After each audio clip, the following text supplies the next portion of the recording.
Hi there, I'm Bill Warner with Entredot. Hey, I thought I'd do a really quick video here on the definition of an entrepreneur. I've heard lots of definitions in my career, and I posted an article this morning that took another attempt at it and added a little bit more perspective that I thought was helpful. So I thought I'd share it with you. So this is going to be kind of a rigorous study, so pay attention. But before you do that, consider subscribing to our YouTube channel where all our videos are. It's the Entredot YouTube channel. You're presented a playlist that is extensive. I will bet you a lot of money that you will find lots of things in these playlists that will be of help to you. They're for free. It's good advice. I give it. I think it's good.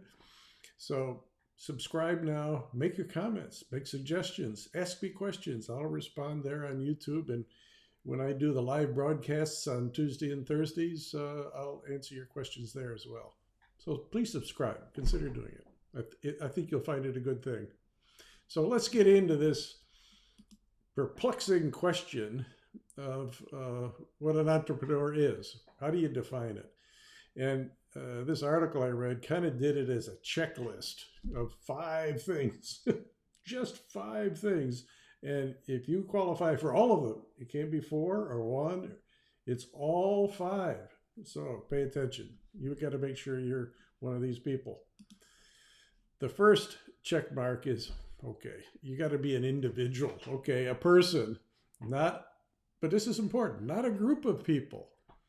A group of people is not an entrepreneur. Somebody in that group, an individual in that group, probably had the idea, had the creativity, the spark of foresight and a vision, all these sort of things that from which an entrepreneurial company come. So it's a person, a real person, not a thing, not a cause that, it's nebulous. It's got to be a person, because it's a person that's pretty much going all in on what we're talking about here. Who is that person?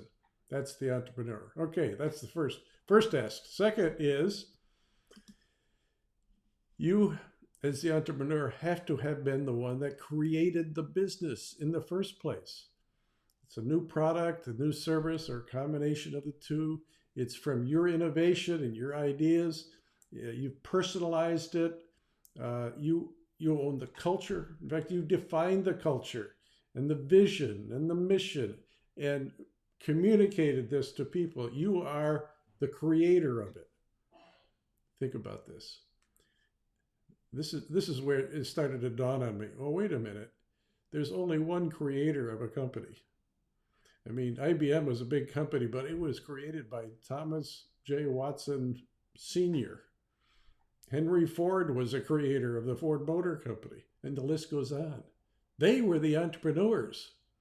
All those that followed Mr. Ford and Mr. Watson were not entrepreneurs. They carried on this business that was started by the entrepreneur. Good business, still lives today, but the people running IBM and Ford and most other major corporations are far down the road from the original innovator, the entrepreneur that caused all that to happen in the first place. How about that? Next, so if you're the creator, that's 2. Let's go to the next one. You've got to manage it. All those people I just mentioned, and many of the companies we see around the town here are people who created a business, but they also manage it. It's you who manage it. If you bring in somebody else to manage it for you, wait a minute. You are maybe the person who created it.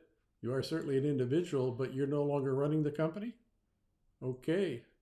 You were the entrepreneur, but the person who now runs the company instead of you is not the entrepreneur. Period. That's how this definition works. So it's not others, it's you who manage it. That's the third test. You created it and now you manage it. Okay, test number 4. You own it. Well, own it, and in terms of you take ownership, but you also took the risk and financed it or got it financed. You took all the risk of borrowing money, using your own money, using grandpa's money, got a loan, whatever, got a grant, whatever you did to get this company financed in the first place is what is meant by ownership. The entrepreneur who created this and got it funded in the first place is the owner. They probably own the majority of the stock of the company, if not all of it. They may be handed out some of it if they took on partners, financing partners. But think about it. If you are the individual who started it, others created it, managed it, and you own it, you've got the whole burden of this entrepreneurial company on your shoulders. That's number 4. Finally, it has to be a real business or a nonprofit. In my opinion, a nonprofit is a form of business, operates a little bit differently financially, and has a social cause that is what the company is all about. But this thing you're doing has to be a real business. It's got to be incorporated properly and doing all the right things to manage a company. That's number 5. It's got to be real, not something that is kind of a weekend thing you do. Okay, those are the 5. Did you pass the test, you entrepreneurs out there? I bet a lot of you did. So what it boils down to, these 5 things is you are the dude or dudess, man or woman, you're the person who is taking all the risk. It's on your shoulders. That's what all this led up to. It's on your shoulders. If it succeeds, you say, yay, we cash out, or we keep on running it, whatever you want to do.